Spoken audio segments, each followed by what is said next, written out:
The Countryside Podcasts with Chris Skinner.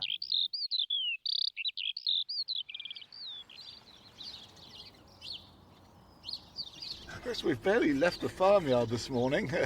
Hello, by the way, but what have you just seen? Matthew, I can't believe it. My first butterfly of the year, and it was a brimstone. The male, bright sulphur-yellow. In fact, we talked about it a bit on last week's podcast. And just as we're driving down the farmyard to go to our first topic of the podcast, and we couldn't even get out of the farmyard. That's exactly what's happened. We've just hit some mild weather, and the first butterflies come out of hibernation. And of course the first one gives butterflies their names, butterflying, and it looked exactly like that. It was just incredible. Did you actually manage to... I did, yeah. Quite big butterfly. Yes, they are quite large. Sort of lime green, yes, that sort of colour. Yep, that's on the upper side of the wings, and the lower side of the wings, it's actually, I think, come out of a huge clump of ivy, heterohelix, on the wall here on the side of the stables. Once again, your hero plant does the trick. Exactly that. Would you believe it? Oh, it's brought a smile to my face. They're beautiful. And the unusual thing about brimstones are that their wings are the same shape almost as an ivy leaf. The little pointed leaves you can see down here growing along. Some of the ivy's quite short. It's only about 1 metre tall there, just beginning to go up the side of the building. But it's quite dense and a brilliant place for butterflies. And it's just proven its worth, because that was a sight for sore eyes. That was really beautiful. And it's also wonderful as we make our way further down the farmyard to see all your nest holes there for the sparrows. Yes. Well, they're oversubscribed again, aren't they? Exactly. There's 42 nest boxes all next to each other, and every nest box is occupied. In fact, somebody's trying to peck one of the sparrows that's already in one of the nest boxes, trying to peck it out of the hole right on the corner there. Shall we just try and listen in to them? We might do. Let me just... I can hear them, I think. Right, I'll just turn the truck off. We haven't even got going.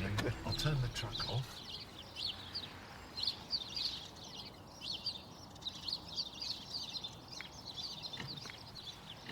Quite talkative. Yes, they're all communicating with each other. What a brilliant start to the podcast. And I should think we can see 1, 2, 3, 4, 5, 6, 7, 8, 9, best part of 20 there. And some of them have gone into the holes already. And you can just see little heads coming out as we're talking. And that's one of those conservation success stories here at the farm that I'm so proud of.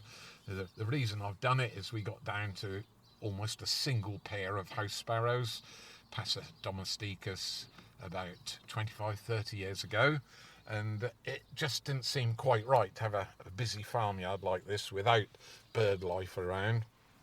Also, going back 120 years, a namesake of mine, a Mr. C.S. Skinner from Itteringham, and he had some relations down in South Norfolk.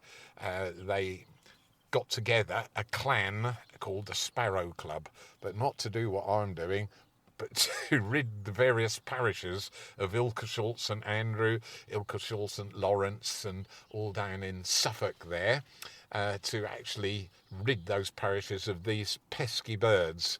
And also they got the churches involved, because there were lots of sparrows nesting in the churches, and even the oh look, we got even some of them flying. They're down by the front of the car now. Yeah, almost under my front wheel. 3 have just flown down.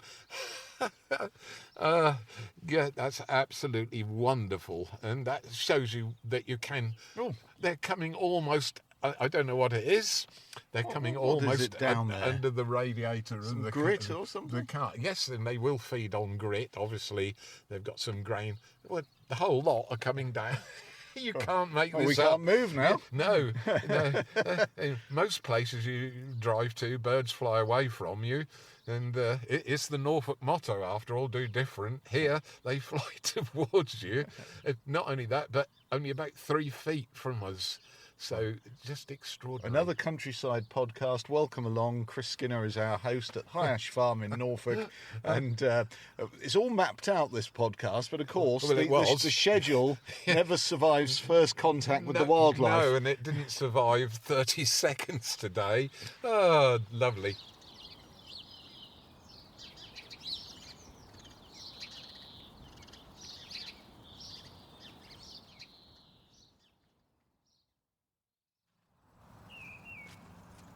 We've driven about 30 seconds to the other side of the farm. The birds are certainly enjoying themselves in this milder weather, and so is Rat. He was even sunbathing earlier, wasn't he? Yes, he was. This lovely, still low sun, but there's quite a bit of warmth in it now. And we've just arrived at the front edge of Cantley Hill Plantation, 12 acres of very mature woodland. Many of the trees have got ivy on. Huge beech trees, and then a whole area where I cleared an acre of it in 1973, planted a tree in 73, and then I bought 50 lovely beech trees and continued the avenues that come through the woodland, and they're all up, 50 feet tall now, many of them. They're doing really well. While we're speaking, I'm actually listening to a bird song way in the distance, and it's a missel thrush singing. We can see it. It's right over in the distance, singing in tops of one of the trees. Not as accomplished as a song thrush, but a stock dove, just cooing. And that will be one of the subjects that you'll carry in next week's podcast as well. I'll be talking about the various pigeon species here at the farm. And Rats decided to throw the whole thing into turmoil by finding something at a bonfire and starting barking. Oh well, it wouldn't be the countryside podcast without Rats. No, without some disruption, yes. Yes, let's just walk down the front and of the woodland here, and we're on a quite south-facing bank, so it's in time it's ahead of everything else. It's already green and verdant, lots of plants coming up here, and that one's hemlock, one of the poisonous ones. Very confusing, because just through in the centre of the woodland, just quite close to us actually, 2 100-foot trees. Scratch my head, they're both called hemlock as well. So you've got a plant called hemlock and a tree called hemlock. I expect our old friend Latin is more precise. Yes, it is, yes. Yeah. Anyway, normally I'll bring you to this stretch of woodland end of January and into February, but we're hitting March the 1st this Sunday, and there are violets in full flower at that end of the wood on a south-facing slope there, actually in the woodland, and they've been in flower for 2 to 3 weeks, and they're reputed to be the most perfumed of all British wildflowers, Viola odorata, the sweet violet, and we've talked about them in various podcasts before, and they're very, very beautiful. And this year, because we haven't had a huge amount of really cold weather, the next violet species to come into flower, there's 13 species of pansy and violet that you can find out in the UK, and this one is perhaps the commonest. In fact, it's part of its name. It's the common dog violet. Now, dog's an interesting word if you see it in a wildflower's name. We've got dogs of Mercury here at the farm, and in previous podcasts we've talked about having dead in the name as well. Red dead nettle and white dead nettle. Dead means no sting, dog means no scent. So this flower, and it's just glorious. I mean, if you had this in your garden, I think you'd be puffing your chest out with pride, because there's perhaps 200 blooms almost in 2 paces. A lovely deep purple. Yes, they to are. Coin an old rock and roll band. Yes, that's right. Yes, I knew we'd get a bit of pop music in here somewhere. History. Anyway, they are stunningly beautiful, and they're a lot shorter than the Viola odorata, the sweet violet. So we can go down and have a look. And the next thing I'll do when we finish this podcast is give our local photographer, Laura Cuffin, a call, and she'll capture the beauty of these. because it's been in flower since sort of middle of February, a couple of weeks back, and it's going to go right through into March. And this species produces masses and masses of blooms. It's probably, as I said, the commonest violet in the UK. So it grows everywhere, woodland, and Rat is determined that he's asking for some help now to actually move a very large log, which I'm not going to do. And he's trying to do the next thing that he knows, which is called barking a rabbit out of a hole. You sit at the entrance of the hole, which is what he's doing, and he's barking down the hole. The dog is completely mad. Yes, barking mad.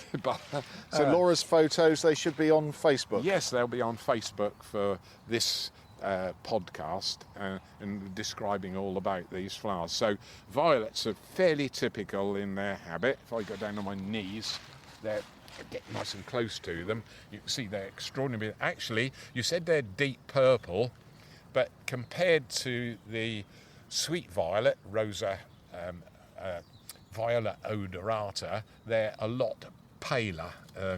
These are actually a bit paler, although violets are notorious, so are the two wild pansy species. They vary so much in colour and height.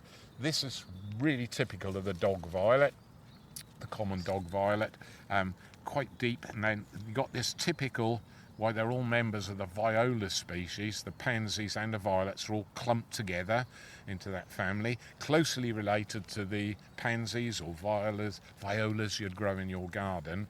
You have two erect petals at the top, they look like big ears, two side petals, little cheeks if you like, and then one little bottom petal which extends through into the back of the flower as a spur. There it is, right at the back edge of it. You really have to look closely, but there it is. Can you see it? Yes, I can. Yeah, it's a little spur that comes out of the back, and that's typical of violets and pansies. They all have that. Once they're in flower, they produce this little pod, and that's where any nectar is.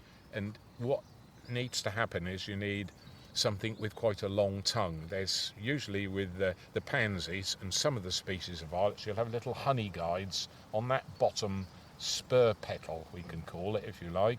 There it is. If I just open that up a little bit, you can just see the little lines going in down to the base into that spur, and they're called honey guides. That's like a road map into where all the good stuff is. We can't really see that. You can just see the pattern on the petals, but some insects have special eyesight, and that kind of is almost illuminated, those little honey guides, and that takes you through into that spur where the pollen and nectar is actually stored. It's unusual because the petals are all contained in a nice little bunch, but the spur almost looks like another growth growing the wrong way out to the back, and that's what's interesting, and that's where all the honey is, or the nectar I should say. So with sweet violets you can actually eat them and put them in stews. With the dog violet, there's actually, if I go down and sniff that, there's actually no smell on that at all, which is what gives it its name. But it seems unfortunate to call it a common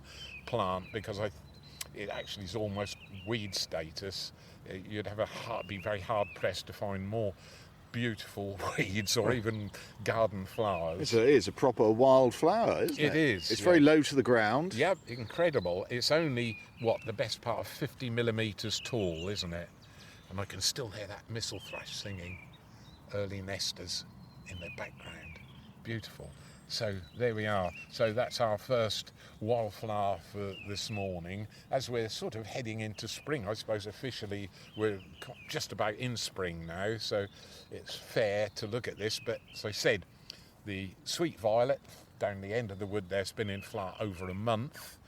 These have been in flower well over a fortnight already, and they'll carry on. But because they're so low growing, only 50 millimetres, 2 inches off the ground, you can see all the other plants growing around it. We've got stinging nettles here, really important plant. We've got the hemlock coming up all round it, and they are incredibly tall. I mean, stinging nettles can easily get to 1 metre tall.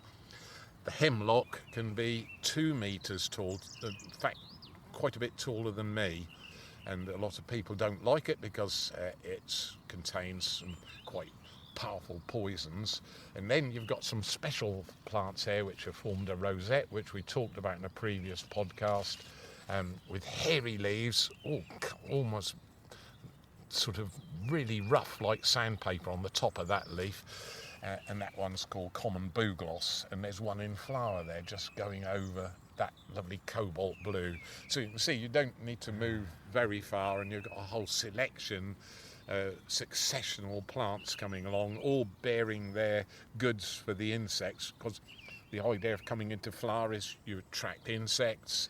The insects then do the pollination, because those plants that can't move about and mate physically with each other, but they can pass pollen from one to the other with the aid of the insects. And that's why you have this lovely linking happening, and why nature and learning about it is so important, and just wonderful.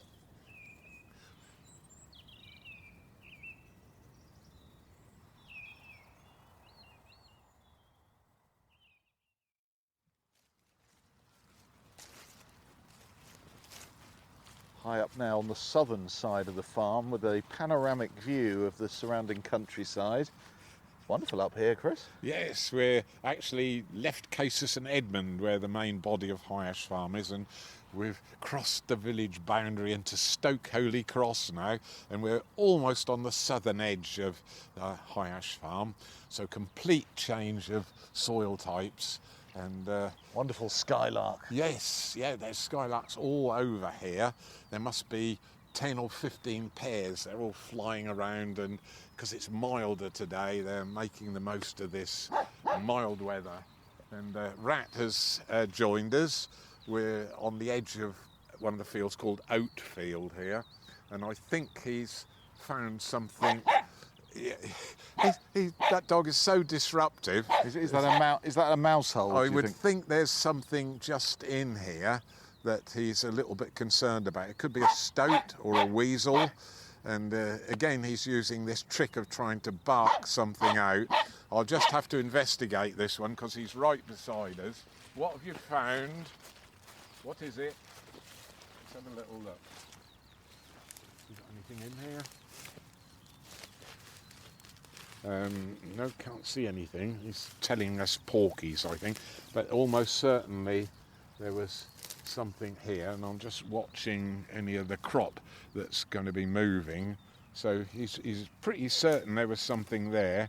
He lives in the world of smell, and so I can learn a lot from just watching him, and if whatever it was has just moved, he'll follow it, but hopefully he'll leave all that barking business behind. And his tail's wagging furiously.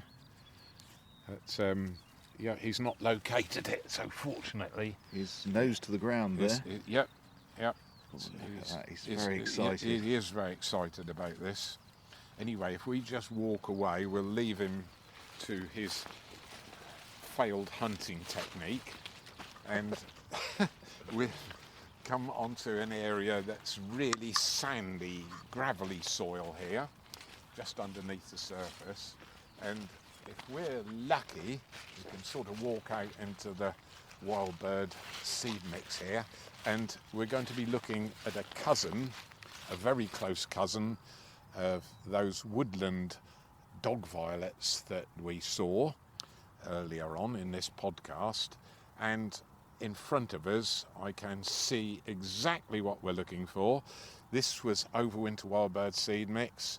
Many of the cereal plants have all dried down. There's some barley here, still with the odd grain in it. And when we arrived, there were some wood pigeons here and some stock doves that flew out. Fodder radish there, still with all the seeds in.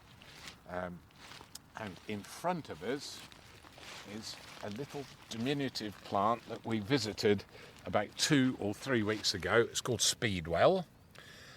Nothing to do with the violet family, because here is one of our 2 species of pansies.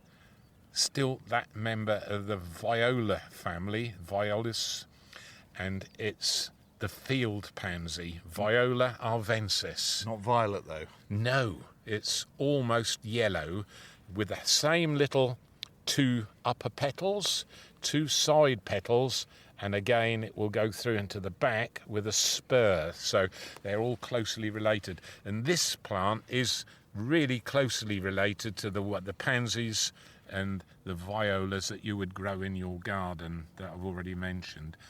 And once the seeds, once the flower's been pollinated, it will make a little pod which can split open, rather like the violets do the same little trick. It's like the pod will open into 3 distinct sections, and then the seed can either drop out. But with the violets, because they're low-growing plants, often in the woodland floor, the seeds can kind of explode and get thrown out, and that happens in warm weather. With these ones, the plants produce seeds, and more often than not they'll drop on the ground. Now, quite close to us, it's got a very close relation, which is the field pansy and Viola arvensis, this one, and then you've got the other one, the common pansy, growing right nearby, and both of these got quite a bit of history. Pansies, I think William Shakespeare wrote Midsummer Night's Dream, and in Midsummer Night's Dream, I think it was Oberon got the little flowers off wild pansies, Viola tricolor, the other close relation to this one, and squeezed the juice into Titania's eyes, and so when she woke up she would fall in love with Bottom. It's quite an amazing story. And also it's got another name, Viola tricolor, which grows locally all over this field and quite close to in Norwich, and it's got another name called heartsease. And heartsease was used for heart complaints and digestive problems as well. And there's an area of Norwich named in its honour. Yeah, absolutely. And the soil type, why I've mentioned it, is this seam of sandy gravel skirts all the way round High Ash Farm, heads off into Norwich, and you've got this light sandy soil up on the Heartsease area of Norwich, the Heartsease estate. A lot of the land there was built over in the Second World War and just before the Second World War, and that's the whole area is known as Heartsease, and yet the plant has the same name as well. So a little bit of history, but really incredible little plants have been bred up. This particular one has a slightly different coloured flower, but I did give the warning that violets and pansies are notoriously variable in their coloration.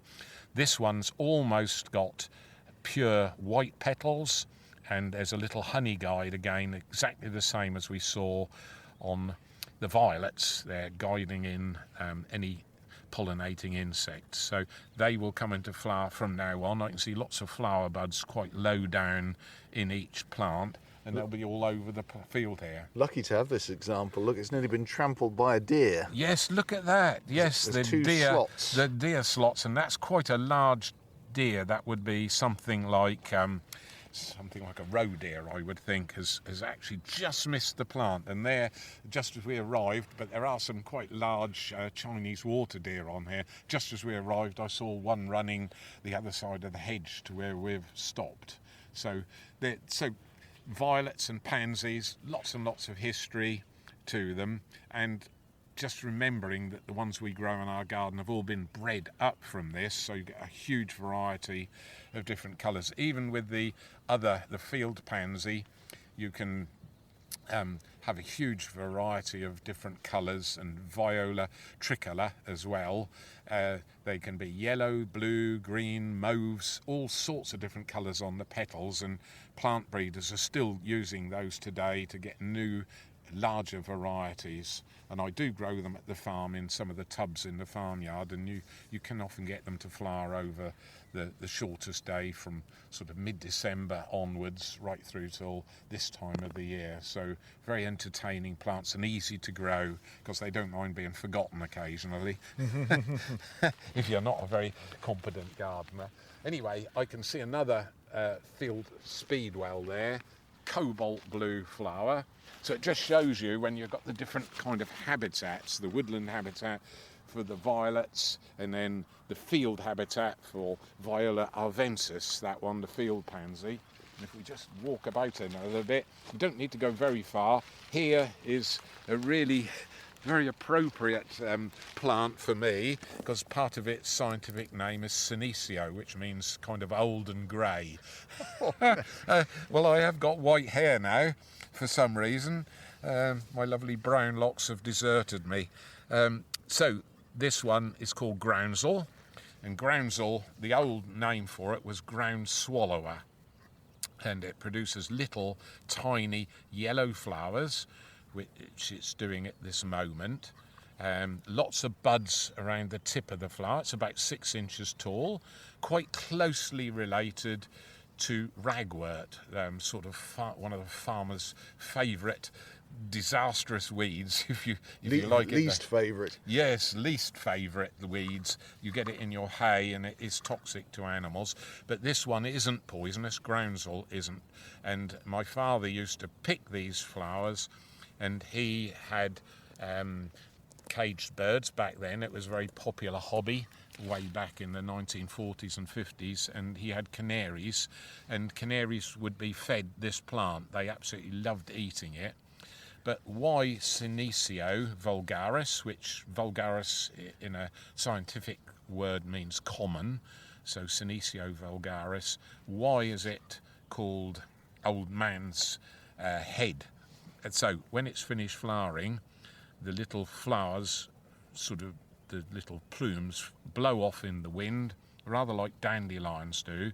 But when you look at what's left, it just looks like an old bald man's head with the little follicles in the top of it. So that's how it gets its name, senecio, which just means old and grey and bald.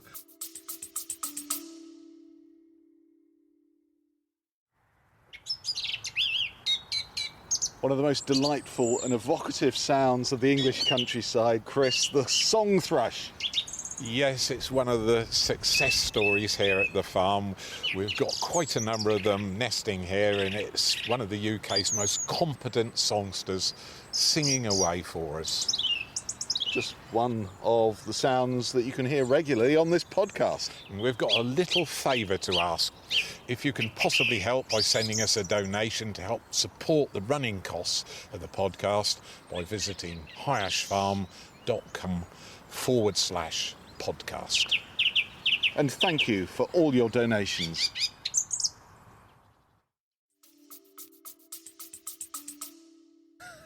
As in my case, quite an interesting plant, but nevertheless very, very popular, growing out on the field here. And there's a field pansy growing right underneath it, look, still not in flower, but when one finishes, because groundsel are what we call pioneering species, they come into flower really early, spread their seeds, and it's one of the first seeds available, natural seeds, at the end of winter, for birds like goldfinches, for instance. Love this little phyllo plumes that the seeds contain. They'll eat all of those and gather them, and then leave this little bald head in the top. So it always makes me smile every time I see this particular plant.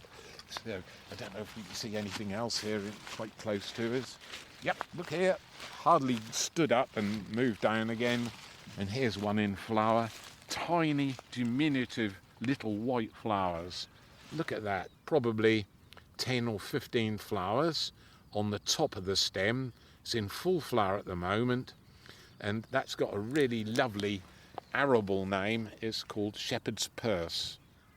And the reason it was called shepherd's purse is once it's finished flowering, it forms little seed pods down the stalk. These haven't properly formed yet once it's been pollinated.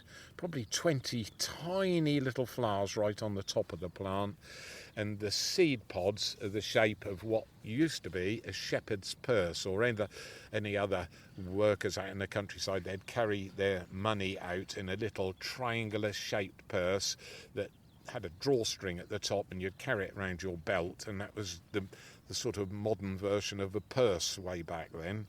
So really lovely. And so how these names all arise. So again, a really early flowering arable weed, and sadly, they are called weeds, and if you see it in the garden, you just put the hose straight through it without thinking, and really lovely to see, though. But they're all part of what we call the biodiversity. That's the whole point of it, and without that, we'd lose a lot of the next tier up of the wildlife that forms the tapestry of the countryside, that kind of interwoven link which goes from plants to insects, to animals.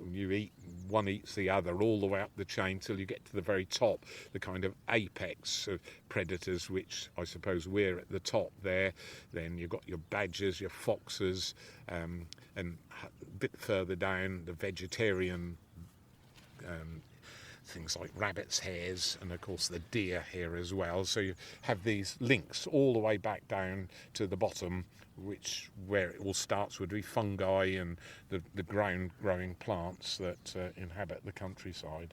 I don't know where Rat fits into all that. No, I don't know. He's still not moved from... Oh, actually, he's digging now. So something has gone subterranean and he's trying to follow it down.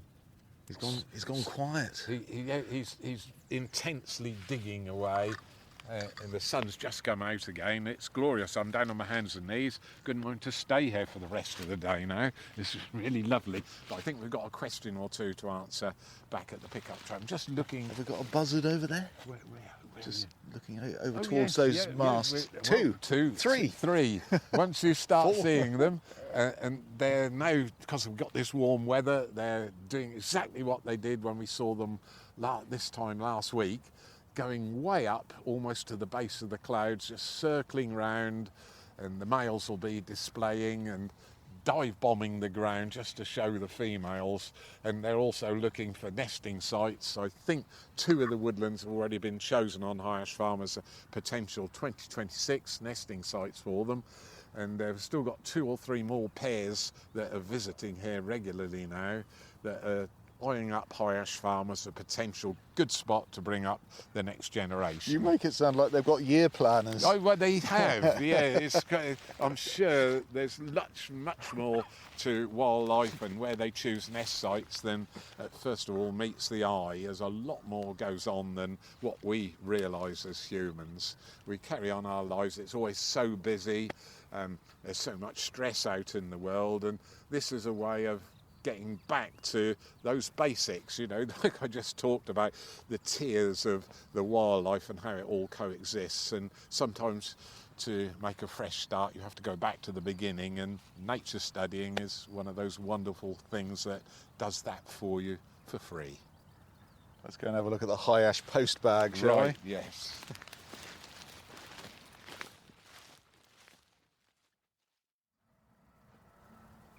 Just hear the London train going off in the distance there, heading down to big sort of smoky places that we don't care to follow. Liverpool Street, that one's heading off to at great speed.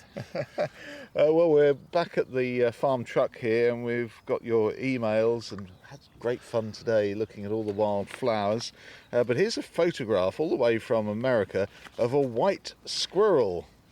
Now, you'll tell me that's not an albino, possibly, but I've got to tell you where it's from. It's from Charlotte in the US, and it comes from a listener to the podcast who never misses, Elizabeth Galloway, who tells us in her letter that her mother was an English war bride, hence my love for the broadcast. Our town here is famous for its white squirrel population. They're a variant of the eastern grey. It looks unusual, doesn't it? It certainly does, Matthew. To start off with, I just assumed it was an albino squirrel, but I've been assured in the letter from Elizabeth, who comes from, North Carolina, Brevard. There's a little city there, quite way down south, just above Florida, almost 1,000 miles above there, so right down in the southeast portion of the United States. And they're not albino squirrels, it's a special variety that's managed to escape, and she's promised not to bring them to the UK if she visits one of her relations here. and she's promised not to bring one as a present, but thank you very much indeed. And that's wonderful. We get response from all over the world now. We do have the grey squirrel here at the High Ash Farm. Sadly, it has now replaced the red squirrels, the last of which disappeared about 25 years ago. But through my childhood, we had red squirrel here in the sweet chestnut trees and on the hazel bushes in the woodland, and that was always a lovely sight. So it shows how things change over periods of time. All the way from Brevard, North Carolina. Yes. Thank you very much, Elizabeth. And I love the round stamp on the letter here as well. That's unusual. Yeah, it is. Yeah. Yeah, stamp collector's delight. I think I'd get the kettle out. I think so. Well, yes. I used to do that on Valentine's Day. If my name you wish to find, steam the stamp and look behind. Here's an email from Martin, Dr. Martin Rezjek. And he says, I visited the Roman site at Caister and walked along the River Tas with my underwater camera. With all the rain, the river was in flood. The visibility not good. Despite this, I managed to catch a brief glimpse of a beautiful wild brown trout. And I'll send the footage as soon as I can. With the river trout season opening soon, would you be so kind as to ask about a fishing permit for me? I'd really appreciate it. Yes, well, I'll ask the manager of the site if they issue fishing permits. It's possible, but I did see the video, and for certain it was a beautiful shot, just a couple of seconds worth of a brown trout flying, swimming straight past the camera. It did look as though it was flying. It was getting quite a speed on. Just absolutely wonderful. And the River Tas is in the valley behind us, where that trout was filmed, is only a quarter of a mile from where we're standing, and it just shows the diversity of species that inhabit a particular area when you've got the right habitat. Obviously you won't find trout out in an arable field, so everything is specific to a particular habitat, and that's a really interesting thing. And I used to spend most of my childhood down sitting on the banks of the River Tas fishing for roach or dace, but also then watching all the wildlife that if you sat still you'd have kingfishers going past, occasionally herons would come in, and water voles as well, which are now quite scarce. So thank you, Martin, very much for that. Yes, Martin's a fly fisherman. Have you ever had a go? No, I haven't. I always use float and maggot. Yes. Things haven't changed much, but no, occasionally I still manage to do a little bit of sea fishing off the Suffolk coast, but that's rare these days. The farm is hugely absorbing, and I'm just looking across at Rat the dog here, who's still very, very busy either digging or sniffing, and he absorbs quite a lot of my spare time as well, just watching him and learning about how he spends his life. So he does go sea fishing with you sometimes. He does. He comes and sits on the beach with me, but he looks a bit bemused by the waves coming in. And he doesn't really enjoy it. I think it's a sort of a bit of a passion of mine, but I do it for relaxation, and I've yet to catch anything edible really for the last 20 years or so. Rat Skinner is a homebody, I think. He likes. is, yes. He's got quite a big territory. He certainly has, and he looks after it religiously. Yeah. Well, that's just about it for another podcast. Thank you for all your letters. Keep them coming in, and emails, of course. And thanks once again to our donors who are so generous and keep the podcast going. And we'll be back for another one next week with some pigeons. Yes. Catch the pigeon. Yeah, we're going to see if we can catch them, but with the microphone and not a trap or a gun.